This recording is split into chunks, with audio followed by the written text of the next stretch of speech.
My name is Michael Torres. I'm 39 years old, and I'm a park ranger for the Great Smoky Mountains National Park. Before we begin, let us know in the comments where you're watching from, please. I've worked in the Smokies for 14 years, responding to emergencies, conducting search and rescue operations, and patrolling over 800 square miles of wilderness that straddles the Tennessee-North Carolina border. The Smokies are the most visited national park in America, with over 12 million visitors annually.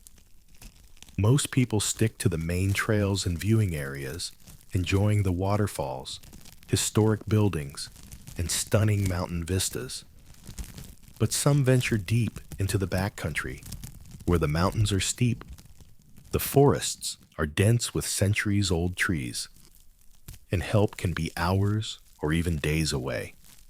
That's where I spend most of my time, in the remote areas where the wilderness is real and the dangers are genuine. This happened last October during peak fall foliage season, when the mountains explode in colors of red, orange, and gold.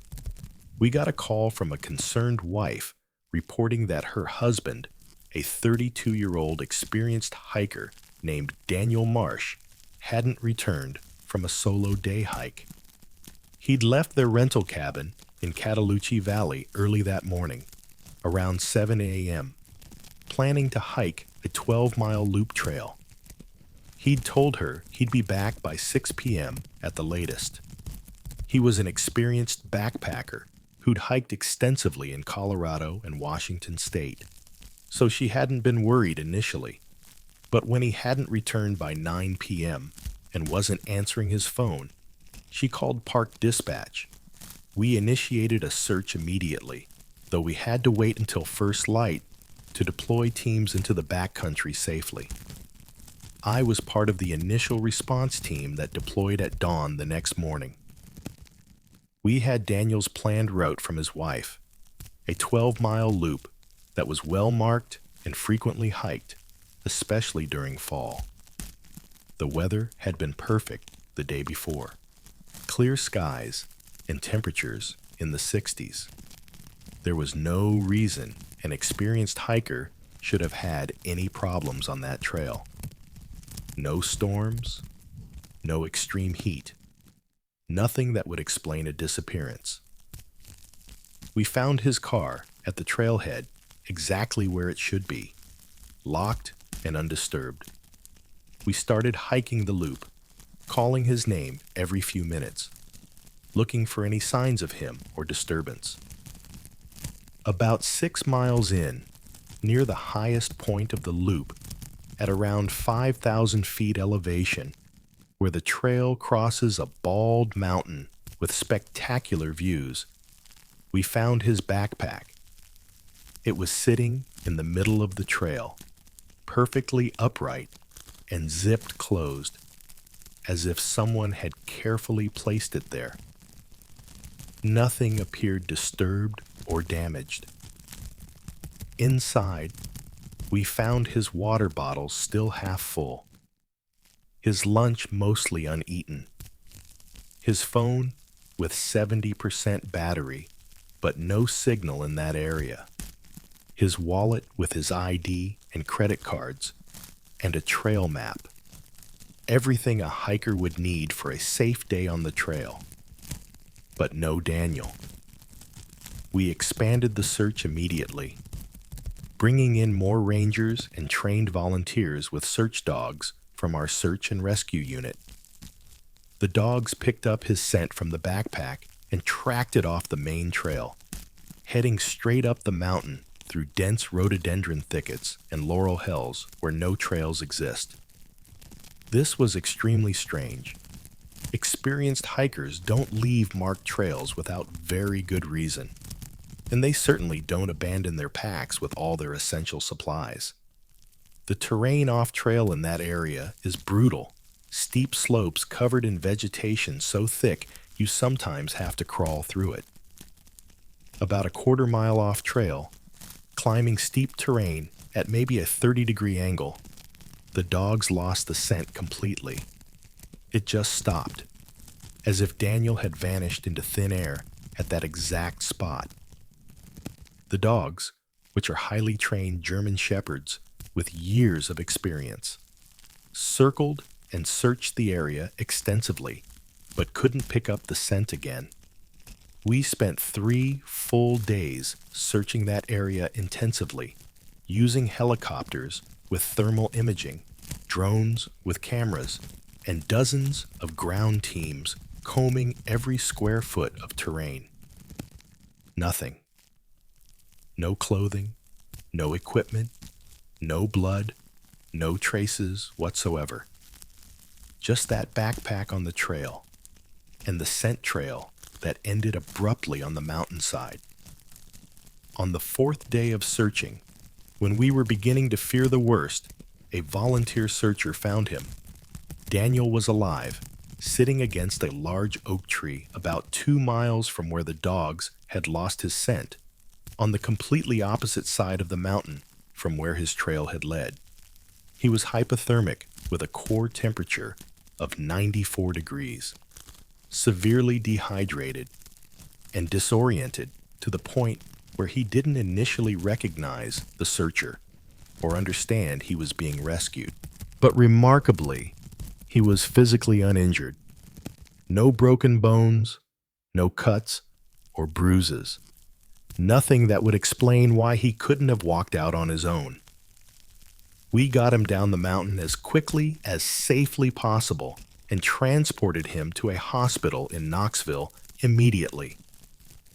When he was stable enough to talk, about 6 hours after his rescue, once he'd been warmed and rehydrated, his story didn't make any sense. He said he'd been hiking the Loop Trail, making good time, enjoying the perfect weather and fall colors, when he heard someone calling his name, a man's voice, distinct and clear, calling, "Daniel! Daniel!" from off-trail up the mountain. He said it sounded like someone in genuine distress, calling urgently for help. Being a good person who'd want someone to help him if he were in trouble, he left his backpack on the trail, thinking he'd just go quickly to help whoever was calling, then come right back to retrieve his pack and continue his hike. He climbed up through the thick vegetation, pushing through rhododendron branches and climbing over fallen logs, following the voice. But the voice kept moving, always staying just ahead of him, always calling his name with the same urgent tone. He said he climbed for what felt like hours, getting deeper and deeper into the backcountry, scrambling up increasingly steep terrain, but he could never quite reach the person calling. The voice sounded close, maybe just over the next ridge or behind the next stand of trees, but remained perpetually just out of sight. Eventually, it got dark, and he realized with growing horror that he was completely lost. He'd violated every basic hiking safety rule he knew, leaving the marked trail, abandoning his pack with his map and supplies, not telling anyone where he was going, chasing after an unknown voice. He tried to backtrack, but couldn't find his way in the darkness. The forest all looked the same, and he had no landmarks to guide him. He spent that first night huddled against a tree, cold and without any supplies, listening to sounds in the dark forest. The next day, he tried desperately to navigate back to the trail, but he was completely disoriented. He couldn't determine which direction to go. The sun rose and set, but the dense forest canopy made it hard to track.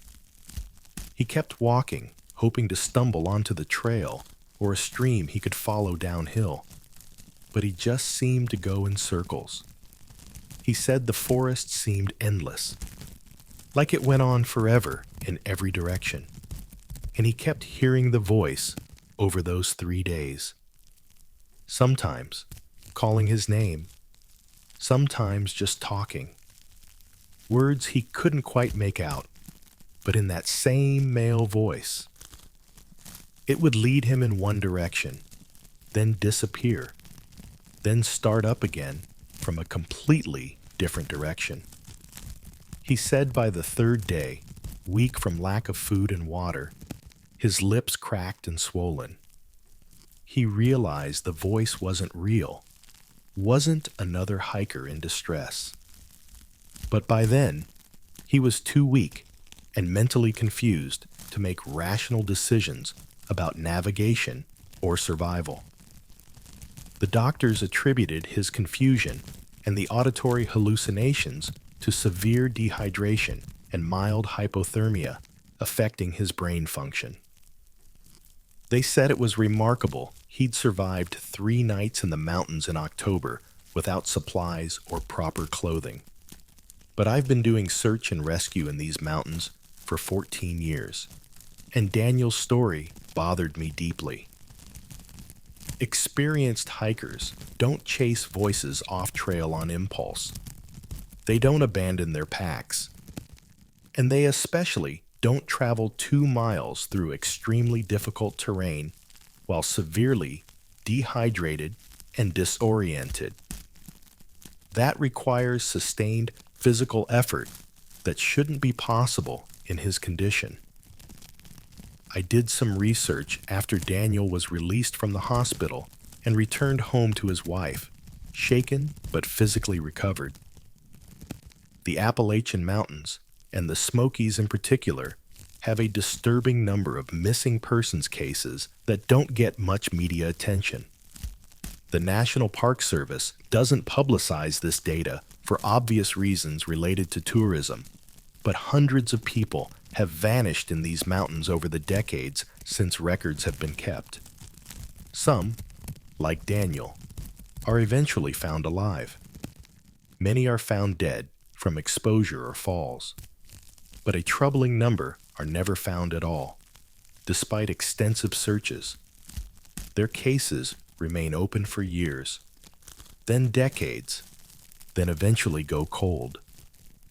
And of those who are found alive, a significant percentage tell similar stories about hearing voices, being called by name, following sounds that led them away from trails and safety. The Cherokee people, whose ancestral lands encompass the Smoky Mountains and who lived here for thousands of years before European settlement, have extensive stories about spirits in the mountains. They call them the Nunahai, a word that translates roughly to people who live anywhere, or the spirit people. They're described as invisible beings who live in the high mountains and sometimes interact with humans, usually invisibly, but occasionally revealing themselves. The Cherokee say the Nunahai can call to people using familiar voices, leading them astray, sometimes to help them find something or reach somewhere they need to go, but sometimes for purposes humans don't understand, and that aren't necessarily benevolent. The old Cherokee wouldn't travel alone in certain parts of the mountains, especially the high remote ridges and deep coves. And they especially wouldn't go at dusk when the boundary between the physical and spirit worlds is thinnest, when the Nunahai are most active and most likely to interact with humans. I've responded to dozens of missing persons cases in the Smokies over my 14 years here. Most have logical, rational explanations that fit within our understanding of how people get into trouble in wilderness areas. They get lost. They suffer injuries. They become disoriented by weather or darkness. They make poor decisions that compound into dangerous situations. But some cases are like Daniel's, and these are the ones that stay with me, that I think about late at night. Experienced people who absolutely should know better, leaving marked trails for no good reason, abandoning essential equipment, walking for miles in directions that make no logical sense, ending up in locations they couldn't possibly have reached in their condition. And so many of them, if they're found alive and coherent enough to communicate, report hearing voices, being called by name, following sounds that led them deliberately into danger. The mountains are beautiful. There's no question about that. The Smokies are among the most stunning landscapes in America, with their layers of blue-gray ridges fading into the distance. Their ancient forests, full of biodiversity found nowhere else. Their waterfalls and streams and meadows. But they're also ancient beyond human comprehension, and deep in ways that have nothing to do with elevation or geography. The Smokies are some of the oldest mountains on Earth, worn down by hundreds of millions of years of erosion, covered in forests that contain tree species and ecological communities that have persisted since before the last ice age. And there are places in these mountains where humans rarely venture, remote coves and high ridges and deep hollows where the forest is so dense and primal that you can't see more than 50 feet in any direction, where the silence is absolute, where you feel watched by something you can't identify. What lives in those places, I genuinely don't know. But I know with absolute certainty that something in these mountains calls to people, uses voices they recognize, leads them away from safety into the depths of the wilderness. And some people, for reasons I don't understand, are compelled to follow those voices even when logic and training should tell them not to. We brief every ranger and volunteer extensively about this phenomenon now, though we don't use terms like spirits or nunahai in official training, because that would sound unprofessional and invite ridicule. Instead, we call it auditory confusion or acoustic anomalies, and attributed it to wind through trees creating unusual sounds, echoes in the mountains playing tricks, the psychological effects of isolation and stress. But privately, among those of us who've worked these mountains for years and responded to enough inexplicable cases, we know it's more than environmental sounds and psychological stress. We've seen too much, heard too many consistent stories from people who have no reason to lie and nothing to gain from fabrication. I still love my job, and I still believe with all my heart that the Smokies are one of the most beautiful and important wild places on Earth, worthy of protection and visitation. But I'm more careful now in ways I wasn't when I first started this work. When I'm on solo patrol in remote areas, I don't respond to voices calling my name unless I can physically see the person calling and verify they're real. I don't leave marked trails without radioing my exact position and intentions to dispatch first. And when I hear my name called from the forest when I'm alone, I assume it's not real and not to be followed until conclusively proven otherwise. The mountains remember everyone who enters them. They're ancient enough to have consciousness in ways we don't fully understand. And sometimes they call those people back, deeper into the wilderness, for purposes only the mountains know. Story 2. My name is Jessica Parker. I'm 26 years old, and I document abandoned places for a living. I run a YouTube channel focused on urban exploration, filming forgotten buildings and ghost towns throughout America. I've explored hundreds of locations over the past 5 years since I graduated college and decided to turn my hobby into a career. Abandoned hospitals with patient records still in filing cabinets, defunct factories with machinery frozen mid-operation, forgotten theme parks with rides that will never move again, psychiatric asylums with restraints still bolted to walls. Most of them are just empty buildings with interesting decay, architectural details, and history that deserves to be documented before time erases them completely. But one location in West Virginia changed fundamentally how I think about abandoned places and what might remain in them after people leave. The town is called Thurmond, though that's not its real name, and I'm changing some identifying details because what happened there has convinced me that some places should remain undocumented, forgotten, and unvisited. This town is deep in the mountains of southern West Virginia, in coal country, where entire communities rose and fell with the mining industry.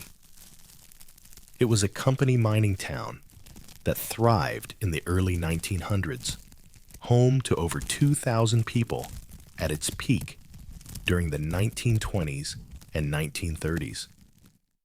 But when the coal seam ran out in the 1950s and mining became uneconomical, the company shut down operations almost overnight. The workers and their families left within months, following jobs to other mining towns or leaving the region entirely. The buildings were simply abandoned, left standing empty, with the expectation that maybe someday the company would return or someone else would find use for the structures. That never happened. I'd heard about this town from other urban explorers and online communities where we share locations and experiences. It had developed something of a reputation for being uniquely pristine, with many buildings still fully furnished and intact, frozen in time from the day people locked their doors and walked away.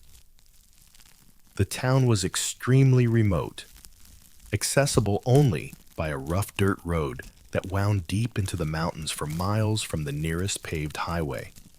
No cell service for the last 20 miles of approach. No nearby towns or gas stations, just endless forested mountains. It was perfect for the kind of documentary content I create, the type of place that would get hundreds of thousands of views. I drove there in September with my camera gear, camping equipment, and enough supplies for 3 days. The plan was to spend 2 full days documenting the entire town systematically, camping either in my car or in one of the more intact buildings, and getting extensive footage that I could edit into multiple videos. When I arrived in late afternoon, the light golden and slanting through the trees, the town was exactly as other explorers had described. A main street with perhaps 20 buildings still standing, a general store with a false front and covered porch, a 2-story hotel with ornate Victorian details, a white clapboard church with a steeple, and various houses ranging from small workers' cottages to larger homes that probably belonged to mine supervisors and company officials. All were weathered and overgrown with vegetation, but structurally intact. Roofs mostly solid, windows broken, but walls standing firm. I started filming immediately, moving methodically through buildings, documenting the decay and preservation. The general store still had products on the shelves, though the labels had faded to illegibility and everything was covered in decades of dust and mouse droppings. Canned goods, fabric bolts, tools, all arranged as if the proprietor had just stepped out and would return any moment. The hotel had furniture in most of the rooms, old metal bed frames with springs but no mattresses, wooden dressers with drawers still containing personal items like combs and hand mirrors, wash basins on stands. The church had wooden pews arranged in rows facing a simple pulpit, hymn books still in the pew racks, though the pages had deteriorated to the point of illegibility. Everything was remarkably preserved, protected by the dry mountain climate and the isolation that had kept vandals and scavengers away for decades. As the sun started to set, painting the town in orange and purple light, I decided to camp in the hotel rather than my car. It had a relatively solid roof, and I'd be protected from any weather that might roll in overnight.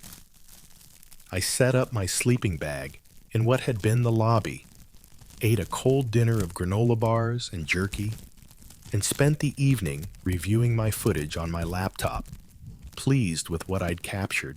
The building was quiet, except for the usual sounds of an old structure settling. Occasional creaking of wood contracting in the cooling evening air.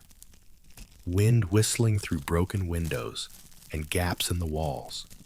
Small animals, probably mice or squirrels, scurrying in the walls and ceiling. Around midnight, as I was preparing to sleep, I heard footsteps on the floor above me. Slow, deliberate footsteps with a regular rhythm, like someone walking normally through the second-floor hallway. Heavy footsteps, an adult wearing shoes, not the light patter of animals. I froze in my sleeping bag, listening intently. The footsteps continued, moving from one end of the hallway to the other, then pausing, then walking back. Then they stopped completely. I convinced myself it was just the building settling, or possibly a larger animal like a raccoon that sounded heavier than it was. Old buildings make all sorts of noises, especially wooden structures that expand and contract with temperature changes. I've heard countless strange sounds in abandoned places over the years, and they've always had mundane explanations. I tried to relax and sleep, but I was on edge now, hyper aware of every sound, my imagination starting to work against me. Around 2 a.m., I heard voices. Multiple people talking. The sound coming from directly above me on the second floor. Not loud voices, not shouting, just the normal murmur of conversation, like several people having a casual discussion. I couldn't make out words, just the rhythm and tone of people talking. I grabbed my flashlight and camera, both essential tools for my work. If there were other explorers or homeless people who'd taken up residence in the building, I needed to know for safety reasons. I went back downstairs, more shaken than I wanted to admit, but still trying to maintain a rational perspective. I'm a skeptic by nature, someone who believes in evidence and logical explanations. I decided the safest course was to gather my gear and sleep in my car for the rest of the night. Whatever sounds I was hearing, whether acoustic anomalies or actual trespassers, I'd be safer in a locked vehicle than in an open building. I started gathering my sleeping bag and equipment, preparing to leave. That's when I heard the music. It was coming from the church next door, clearly audible through the walls of the hotel. Piano music. Old hymns that I recognized from my childhood growing up in a religious household, playing clearly through the night air. And singing, multiple voices harmonizing together, men and women singing along with the piano in 4-part harmony. I could hear it plainly, rising and falling with the melody, the words indistinct, but the music unmistakable. I should have left immediately. Every rational instinct, every survival impulse I had was screaming at me to get in my car and drive away as fast as the rough road would allow. But I'm a documentarian. This is my career, my passion.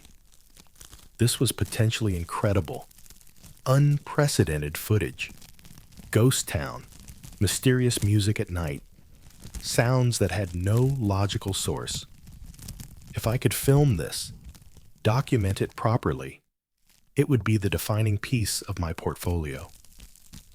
I grabbed my camera, made absolutely certain it was recording and the battery was full, and walked to the church. The music grew louder as I approached, piano and voices clearly coming from inside the building. Light was visible through the tall, narrow windows, warm yellow light like from oil lamps or candles, flickering slightly the way flame light does. And through the windows, I could see shadows moving inside, silhouettes of people standing and sitting, heads bobbing slightly as they sang. I opened the church door slowly, my camera pointed forward, recording everything. The music stopped immediately, the instant the door began to open. The lights went out as if someone had flipped a switch. I stepped inside, shining my flashlight around the interior, my camera still recording. The church was completely empty. No people, no piano, no light sources. Just old wooden pews, covered in dust, thick enough to show no recent disturbance, and a simple wooden pulpit at the front. My flashlight beam cut through complete silence so profound it felt oppressive. I backed out of the church slowly, my heart racing, hands shaking slightly, and the moment I closed the door behind me, it started again. The music, the singing, coming clearly from inside the building I just confirmed was empty. Piano and voices, exactly as before. I opened the door again, and it stopped instantly, cut off mid-note. Lights went out. Empty church. I repeated this test 3 more times with identical results. Music and light when the door was closed. Silence and darkness when open. I filmed the closed door outside, recording the music clearly on my camera's audio, then opened it smoothly to show the empty interior in one continuous shot.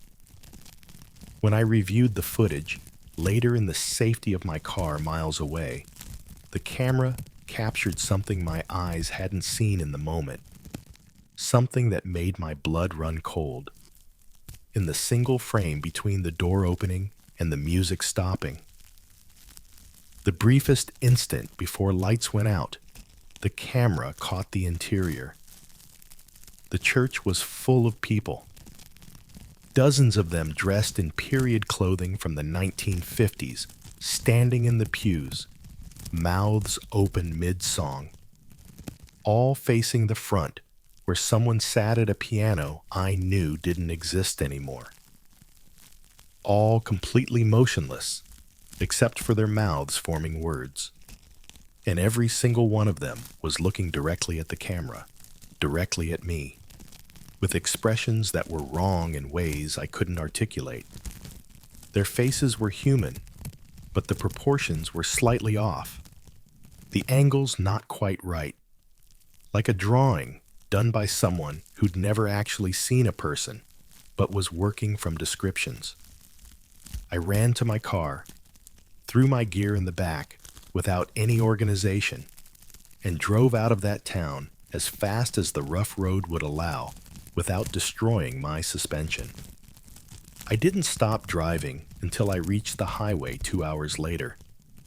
When I got to a town with gas stations and cell service, I pulled into a brightly lit parking lot and reviewed all my footage with shaking hands. The church footage was the most disturbing thing I'd ever captured. That single frame showed everything clearly. Dozens of people in old-fashioned clothing, frozen mid-song, all staring at the camera. But when I zoomed in on their faces, the wrongness became more apparent. Their mouths were opened too wide, wider than human anatomy should allow. Their eyes were too fixed, unblinking, with a flatness that suggested something looking out from behind human masks.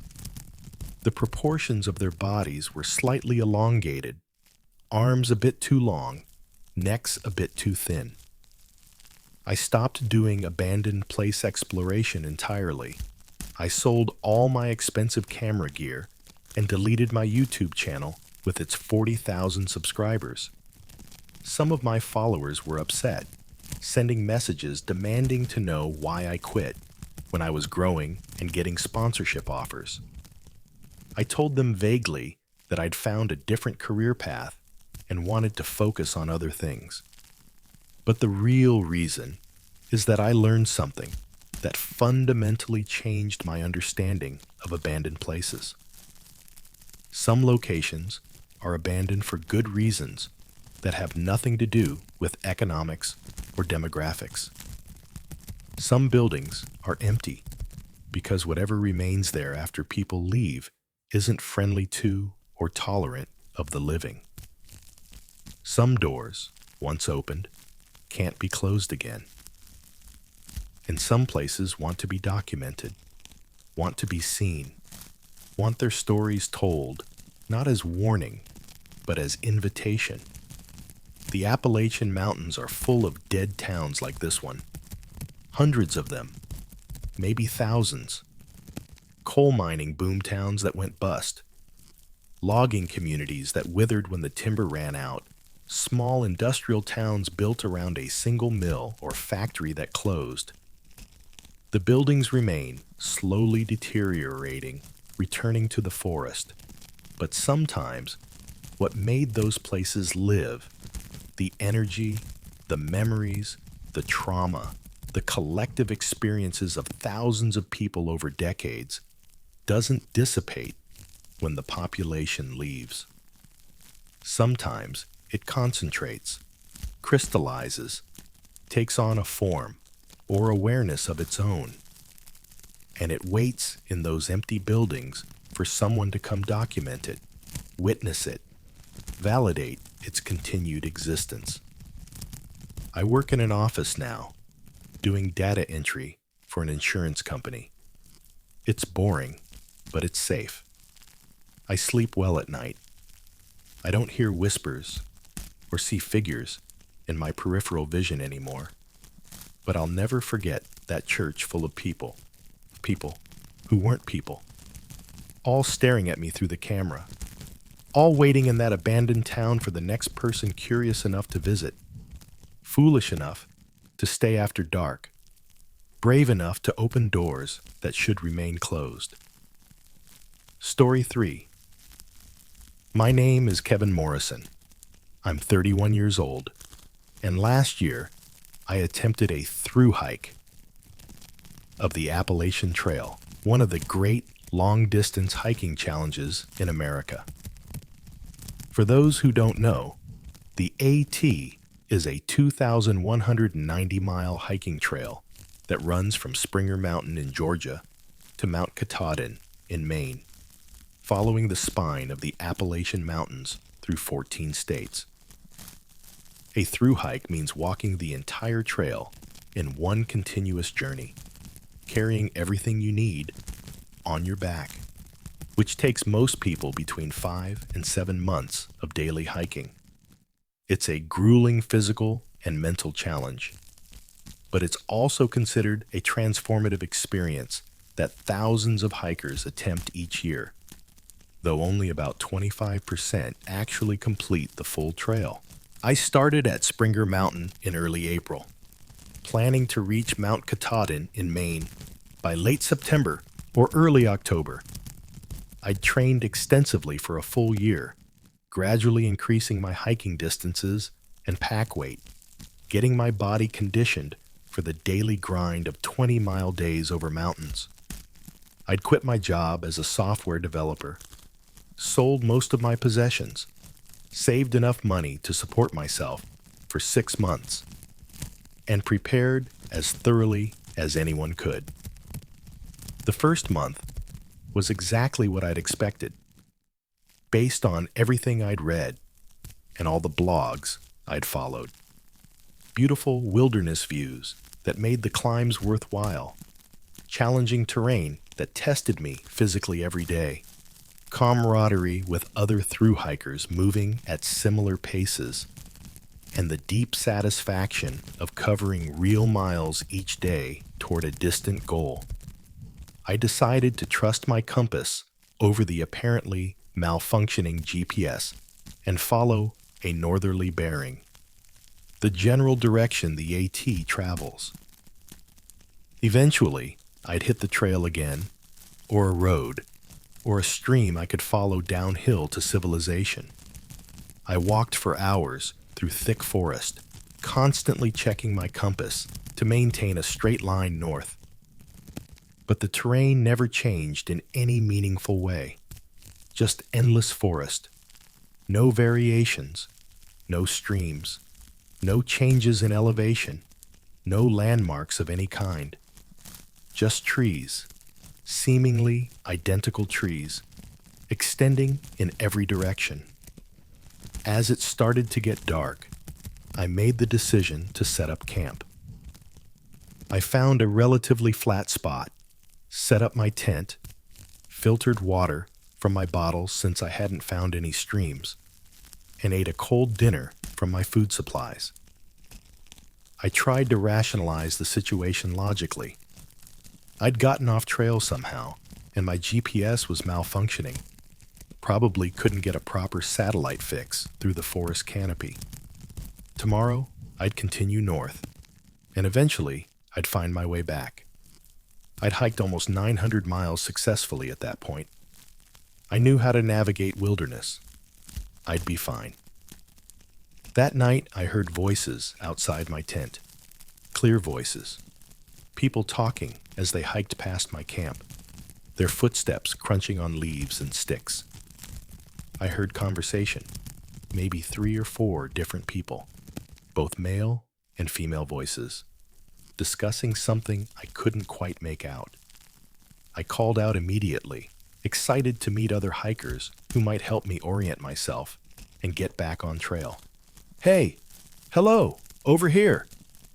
The voices stopped instantly. Complete silence. I quickly unzipped my tent and looked out with my headlamp. The forest was completely empty, dark beyond my light beam.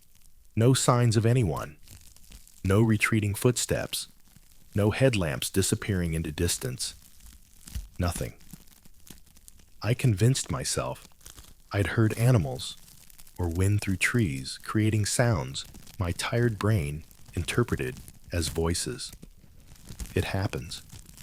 I'd been hiking all day. I was stressed about being off trail. My mind was playing tricks. I tried to sleep, but I was uneasy, hyper alert to every sound. Around midnight, the voices started again. This time, they were much closer, right outside my tent, seemingly circling it. Multiple voices having conversations I couldn't quite hear, but that had the unmistakable rhythm of human speech. And footsteps, definitely footsteps, moving around my tent in a circle, crunching leaves, snapping small twigs. I grabbed my headlamp and knife, my only potential weapon, and burst out of the tent aggressively, ready to confront whoever was messing with me, whether they were hikers playing a prank or locals harassing a vulnerable camper. Nobody was there. The forest was completely empty, but the moment I stepped out of my tent, I heard laughter. Not friendly laughter.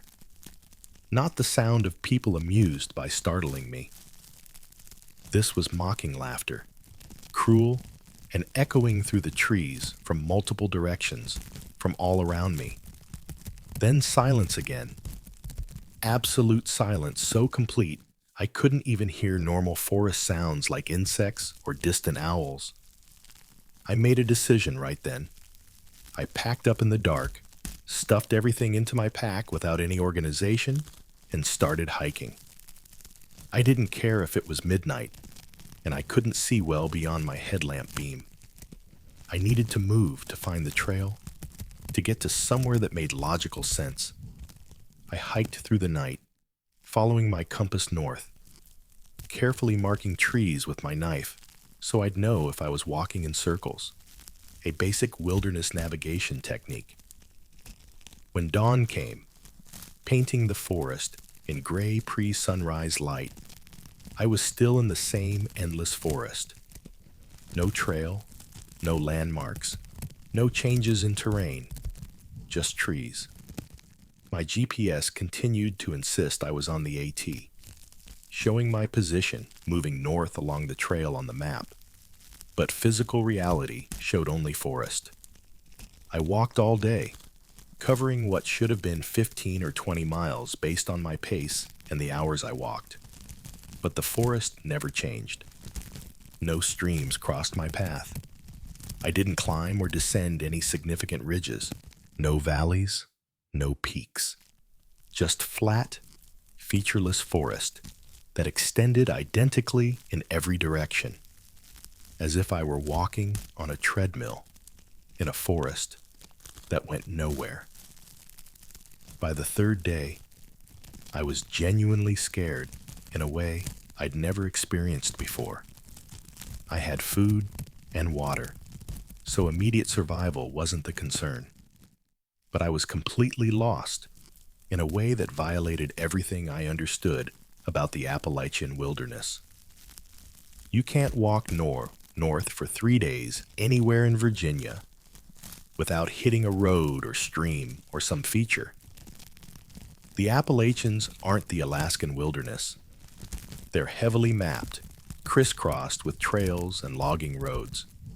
You can't walk for 72 hours in any direction without hitting civilization, or at least some recognizable landmark. That third night, something followed me. I didn't see it, but I could hear it clearly moving through the forest, parallel to my position, maybe 50 yards to my right. Something large, much larger than a deer or even a bear, pushing through underbrush, snapping branches that sounded thick and substantial. When I stopped to rest, it stopped. When I moved, it moved, keeping pace effortlessly. This continued for hours as I walked through the dark forest, my headlamp showing only trees ahead, while the thing paced me invisibly through the darkness. Eventually, I couldn't take it anymore and started running, crashing recklessly through the forest, abandoning any attempt at navigation or safety. The thing followed, keeping pace easily, its sounds growing closer.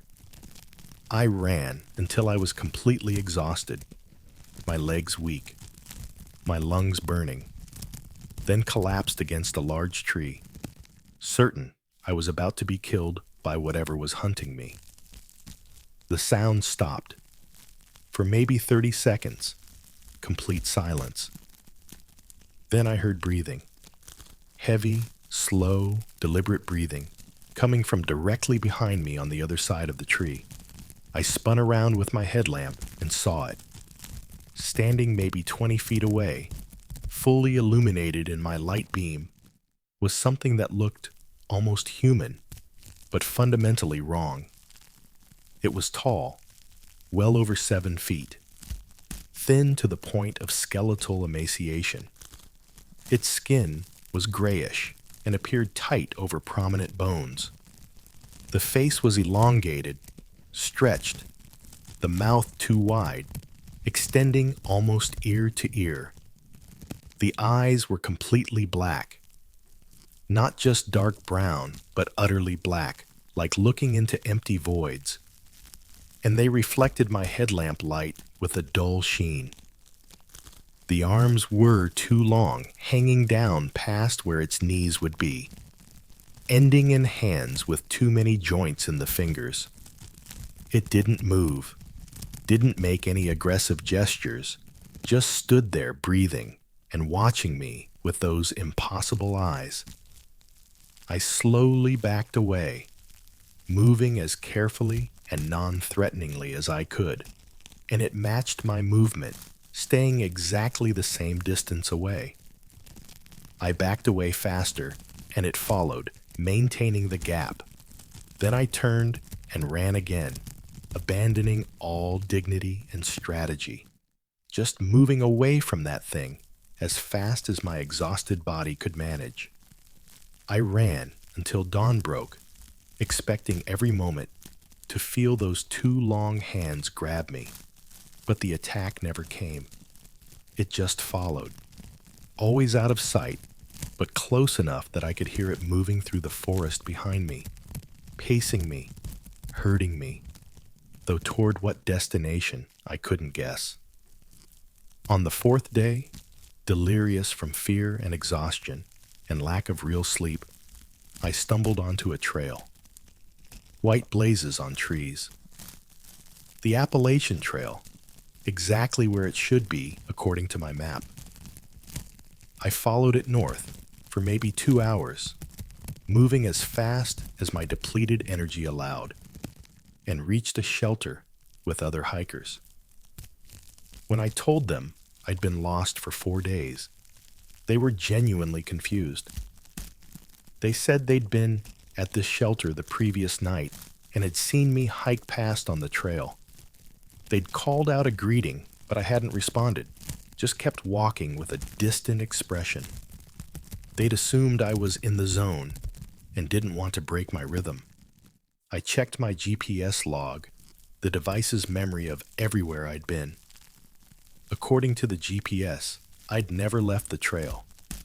It showed me walking continuously north on the AT for 4 days, passing through this shelter and others, maintaining good mileage. But I had absolutely no memory of being on the trail during those 4 days. I only remembered the endless forest, the voices, and the thing that followed me. I quit my thru-hike the next day. I hitched a ride into the nearest town, took a bus to the nearest city with an airport, and flew home.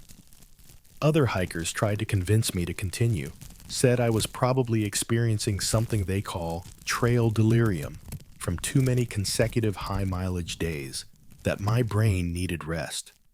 But I knew what I'd experienced was real and wasn't caused by fatigue or dehydration or any normal explanation.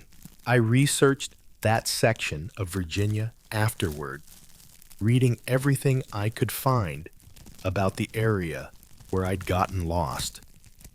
That section of the AT has a disturbing reputation among thru-hikers, though it's not widely discussed publicly. Several hikers over the years have reported becoming disoriented there, spending days off trail even though the trail is well marked and heavily traveled. Some have reported seeing things in the forest, hearing voices, feeling followed by something they never see clearly. The Cherokee and earlier indigenous peoples who lived in these mountains before European contact called certain parts of the Appalachians the Dark Mountains or the Twisted Places and deliberately avoided them.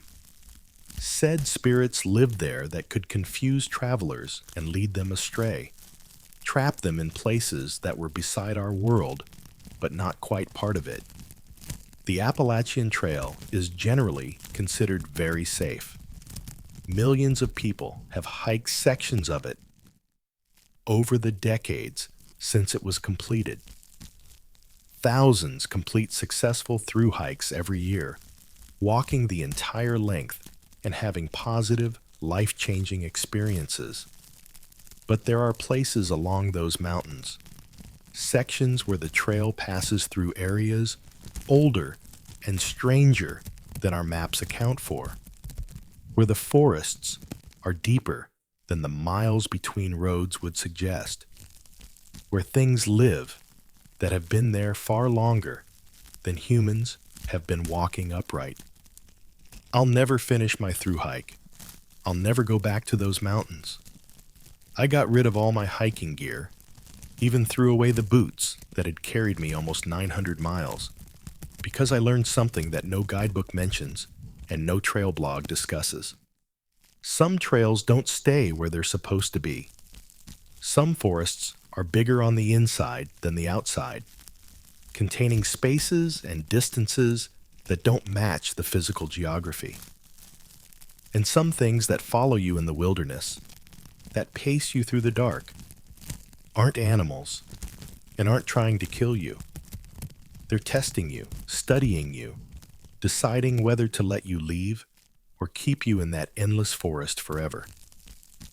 I'm fortunate I was allowed to leave, but I'll never know why, or what would have happened if I'd failed whatever test I was unknowingly taking.